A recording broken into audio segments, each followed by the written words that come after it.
आकाश में चले जाओ, जहाज अडानी का, जमीन पर आ जाओ, एयरपोर्ट अडानी का, समुद्र में चले जाओ, सीपोर्ट अडानी का, पाताल में चले जाओ, कोयला अडानी का, गैस अडानी का, सड़क अडानी का, बिजली अडानी का, पानी अडानी का, स्टील अडानी का, सीमेंट अडानी का, पूरा हिंदुस्तान। भाई कौन? अडानी। छोटा भाई कौन? अडानी। मझला भाई कौन? अडानी। चाचा का लड़का कौन? अडानी। चाची की लड़की कौन? अडानी। मौसी का लड़का कौन? अडानी। मौसा का लड़का कौन? अडानी। फुफ्फा का लड़का कौन? अडानी। फुफ्फी का लड़का कौन? अडानी। तो मोदी जी का सब कुछ क्या है? हम एक हमारे। आज एक शक्ति है इस देश के अंदर, भारतीय जनता पार्टी। उनके पुरखे हैं आरएसएस के लोग। अगर आप पूछिए उनका इतिहास क्या है, तो आरएसएस और भारतीय जनता पार्टी के अगर लोगों से आप पूछिए, बताओ अपने 5 पुरखों का नाम जिन्होंने इस देश के लिए अपनी शहादत दी है, तो भारतीय जनता पार्टी वाले नहीं बता पाएंगे। लेकिन अगर आप उनसे पूछो कि बताओ आप ऐसे लोगों का नाम जो आजादी के आंदोलन में अंग्रेजों की दलाली करते थे, तो हजारों लोगों का नाम भाजपाई बता सकते हैं जो आरएसएस से जुड़े हुए थे, जो हिंदू महासभा से जुड़े थे। तो एक तरफ वो लोग थे जिन्होंने आजादी के आंदोलन को कुचलने का काम किया। 1942 में जब अंग्रेजों को भगाने का आंदोलन चल रहा था, राष्ट्रपिता महात्मा गांधी के नेतृत्व में अंग्रेजों भारत छोड़ो का आंदोलन चल रहा था, करो या मरो का आंदोलन चल रहा था। उस समय जिन्ना की पार्टी के साथ सरकार में अगर कोई बैठा हुआ था, तो 42 में बैठे हुए थे श्यामा प्रसाद मुखर्जी, जिन्होंने अंग्रेज गवर्नर को चिट्ठी लिख के कहा था इस आंदोलन को कुचल देना चाहिए, इस आंदोलन को खत्म कर देना चाहिए। एक तरफ वो लोग हैं जिन्होंने देश के साथ गद्दारी की है, और एक तरफ अन्ना हजारे के आंदोलन के कोख से निकली हुई आम आदमी पार्टी है, जो इस देश के आम आदमी के लिए काम कर रही है, केजरीवाल के सिपाही बनकर काम कर रही है। हम आंदोलन की भट्टी में तब के निकले, हम कोई राजनीति करने नहीं आए थे। लेकिन जब 2011 में भ्रष्टाचार के खिलाफ अरविंद केजरीवाल ने एक आंदोलन की बुनावट की, अन्ना आंदोलन की बुनावट की, उस आंदोलन में मजदूर भी शामिल हुआ, किसान भी शामिल हुआ, माताएं बहनें भी शामिल हुई, और मुझे तो याद है छोटे छोटे बच्चे हाथ में तिरंगा लेके सड़कों पर निकले थे, और उन्होंने कहा था भ्रष्टाचार भगाना है और जन लोकपाल बिल लाना है। ये नारे के साथ हम लोग आंदोलन में आए कि जब चुनाव का मौका आता है, 4 साल 11 महीने हम इंसान रहते हैं, जैसे ही चुनाव आता है कोई ठाकुर हो जाता है, कोई ब्राह्मण हो जाता है, कोई यादव हो जाता है, कोई अगड़ा हो जाता है, कोई पिछड़ा हो जाता है, कोई दलित हो जाता है, कोई सबल हो जाता है। आइए मिलकर इन सब दीवारों को गिराएं और हम कहें कि इस बार का चुनाव काम के नाम पर होगा। स्कूल, हमने नगर पालिका के चुनाव में भी कोई जाति धर्म की राजनीति नहीं की, और इस राजनीति का फायदा क्या है जरा हमको बताओ। दुनिया का एक मुल्क हमको बताओ जिसने उन्माद की राजनीति से तरक्की की हो। दुनिया का एक मुल्क बताओ जिसने हिंसा की राजनीति पे तरक्की की हो। दुनिया का एक मुल्क हमको बताओ जिसने दंगे और बवाल के नाम पर राजनीति को आगे बढ़ाया हो, देश को आगे बढ़ाया हो। दुनिया का एक मुल्क हमको बताओ जिसने आतंकवाद के नाम पर तरक्की की हो। अगर याद करना है तो जर्मनी को याद कर लेना। हिटलर ने बर्बाद किया जर्मनी को, बगल में पाकिस्तान है, आतंकवाद को बढ़ावा दिया, बर्बाद हो गया पाकिस्तान। अफगानिस्तान ने आतंकवाद को बढ़ावा दिया, बर्बाद हो गया अफगानिस्तान। सीरिया, कितने देश का नाम गिनाऊं। इसलिए हिंदुस्तान में हम इस नफरत को पनपने नहीं देंगे। इस नफरत को कुचलने का काम भाईचारे से, हिंदू मुस्लिम की एकता के नाम से हमें करना है। समाज में गैर बराबरी को हमें निपटाना है, गैर बराबरी को खत्म करना है। ये गैर बराबरी का ये छुआछूत का, ये भेदभाव का समाज कब तक रहेगा? कब तक जन्म के नाम पर, जन्म के आधार पर किसी बच्चे से भेद किया जाएगा? मैं कुछ दिनों पहले इसी जौनपुर का एक वीडियो देख रहा था। एक छोटी सी मासूम बच्ची, वो कहती है, अनुसूचित जाति की बच्ची, वो कहती है स्कूल में आती हूं तो लोग हमको गालियां देते हैं। आज ये हो रहा आजादी के 75 साल के बाद। अभी कल परसों की बात है, एक वीडियो हमने देखा यही सोनभद्र का। एक आदमी एक दलित युवक को अपने चप्पल पर थूक कर चटवाने के लिए उसको कह रहा है। अभी कुछ दिन पहले हमने मध्य प्रदेश में देखा, एक नौजवान आदिवासी के सर के ऊपर भारतीय जनता पार्टी का एक नेता पेशाब कर रहा है।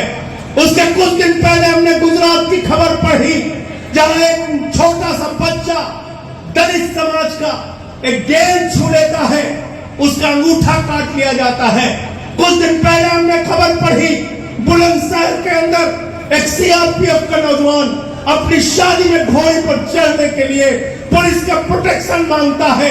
कुछ दिनों पहले मैंने खबर पढ़ी, टीकमगढ़ के अंदर, मध्य प्रदेश के अंदर एक दलित युवक को घोड़े पर चढ़ने के लिए संघर्ष करना पड़ता है, पुलिस की सुरक्षा लेनी पड़ती है। बाबा साहब ने जब संविधान बनाया तो सबको समान हक देने की बात की, और भारतीय जनता पार्टी ने 75 साल की आजादी के बाद भी जहां जहां बीजेपी का शासन है, दलितों के साथ, आदिवासियों के साथ जानवरों जैसा व्यवहार किया जा रहा है, इसका हम विरोध करते हैं और इसके लिए अंतिम दम तक लड़ाई लड़ने का काम। तुम यूसीसी की बात कर रहे हो, कहते हो देश में समान नागरिक कानून होना चाहिए। अरे समान नागरिक कानून की बात तब करना मोदी जी जब गुजरात में बच्चे का अंगूठा काटना बंद हो जाए। समान नागरिक कानून की बात तब करना शिवराज सिंह जब तुम्हारे प्रदेश में शमशान में दलित को अपना अंतिम संस्कार करने की इजाजत दी जाए और एक नौजवान को घोड़ी पर चढ़ने की इजाजत दी जाए। भाजपा में तब समान नागरिक कानून की बात करना जब एक आदिवासी युवक पर पेशाब करने की हिम्मत कोई न करे और उसका मन, उसका हृदय कांप जाए जब वो ऐसा सोचे। समान नागरिक कानून की बात तब करना जब सोनभद्र में शर्मनाक घटना, जानवरों की तरह एक इंसान, उसके साथ व्यवहार किया जा रहा है, चप्पल पे थूक के चटवाया जा रहा है। ये सब घटनाएं जिस दिन बंद हो जाए तब समान नागरिक कानून की बात करना। ये समान नागरिक कानून हिंदुस्तान के आदिवासियों का हक छीनने की कोशिश है। ये समान नागरिक कानून हिंदुस्तान के सिखों का हक छीनने की कोशिश है। ये समान नागरिक कानून के नाम पर नॉर्थ ईस्ट स्टेट के 371 के तहत मिले हुए अधिकारों को छीनने की कोशिश है। अगर वास्तव में इस देश के अंदर समान नागरिक कानून बनाना चाहते हो मोदी जी, तो 9 साल तक तुम्हारी सरकार भांग खा के क्यों सो रही थी, इसका जवाब दो। क्यों नहीं याद आया समान नागरिकता का कानून तुम्हें 9 साल तक? और क्यों नहीं तुमने बातचीत की सभी समुदायों से, सभी धर्म के लोगों से, सभी जाति के लोगों से? तुमको इन कामों से मतलब नहीं है। भारतीय जनता पार्टी को शिक्षा से मतलब नहीं, भारतीय जनता पार्टी को बिजली से मतलब नहीं, भारतीय जनता पार्टी को पानी से मतलब नहीं, भारतीय जनता पार्टी को रोजगार से मतलब नहीं, भारतीय जनता पार्टी को किसान के फसल के दाम से मतलब नहीं, भारतीय जनता पार्टी को काला धन लाने से मतलब नहीं, भारतीय जनता पार्टी को आपकी जिंदगी में खुशहाली लाने से मतलब नहीं। भारतीय जनता पार्टी को एक ही चीज से मतलब है साथियों, झगड़ा, झगड़ा और झगड़ा। हिंदू का मुसलमान से झगड़ा कराओ, हिंदू का सिख से झगड़ा कराओ, हिंदू का ईसाई से झगड़ा कराओ, हिंदू का हिंदू से झगड़ा कराओ, जाट का गैर जाट से झगड़ा कराओ, मराठा का गैर मराठा से झगड़ा कराओ, और पुलिस का किसान का झगड़ा कराओ, पहलवान का जवान का झगड़ा कराओ। पूरे देश में झगड़ा कराने वाली पार्टी का नाम है भारतीय झगड़ा पार्टी, ये भारतीय जनता पार्टी नहीं। और अंत में एक ही बात कह के अपनी बात को खत्म करूंगा। अपने बच्चों की ओर ध्यान दो, उनके भविष्य की ओर ध्यान दो, उत्तर प्रदेश की ओर ध्यान दो, किसान की ओर ध्यान दो। क्योंकि आज मोदी जी परिवारवाद के खिलाफ बोलते हैं। परिवारवाद अच्छी चीज नहीं है, लेकिन नरेंद्र मोदी का पहले परिवार नियोजन का नारा था हम दो हमारे दो। मोदी जी का नारा है हम एक हमारे एक। आकाश में चले जाओ, जहाज अडानी का, जमीन पर आ जाओ, एयरपोर्ट अडानी का, समुद्र में चले जाओ, सीपोर्ट अडानी का, पाताल में चले जाओ, कोयला अडानी का, गैस अडानी का, सड़क अडानी का, बिजली अडानी का, पानी अडानी का, स्टील अडानी का, सीमेंट अडानी का, पूरा हिंदुस्तान।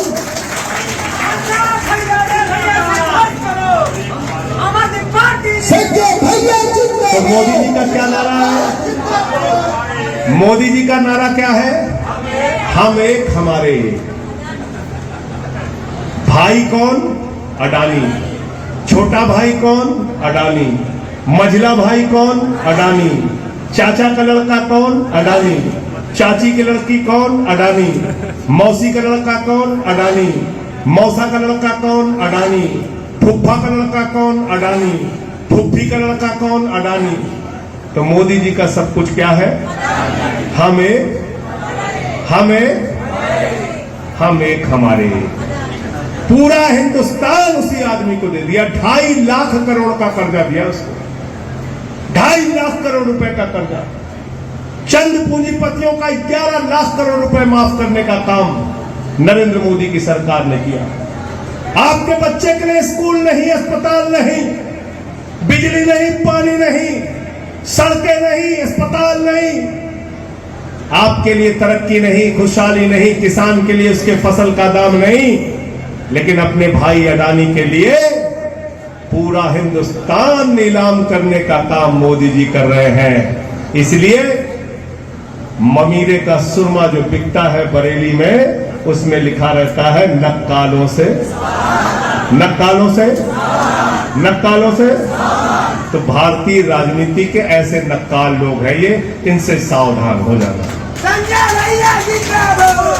ये बहुरूपिया लोग हैं, कई तरह का रंग बदल के आपको लूटने के लिए आते हैं। इनसे होशियार हो जाइए और आपको सिर्फ और सिर्फ एक ही काम करना है कि अपनी एकता को, अपने भाईचारे को बनाकर इस देश को, इस उत्तर प्रदेश को आगे ले जाना है। अपने कार्यक्रम को दिल्ली और पंजाब में जो आपकी सरकार ने काम किया है उसको सबको पहुंचाइए और उसी नाम पर जनता से उनका वोट लीजिए, उनका समर्थन लीजिए, उनका प्यार लीजिए। बहुत बहुत शुक्रिया, बहुत बहुत धन्यवाद।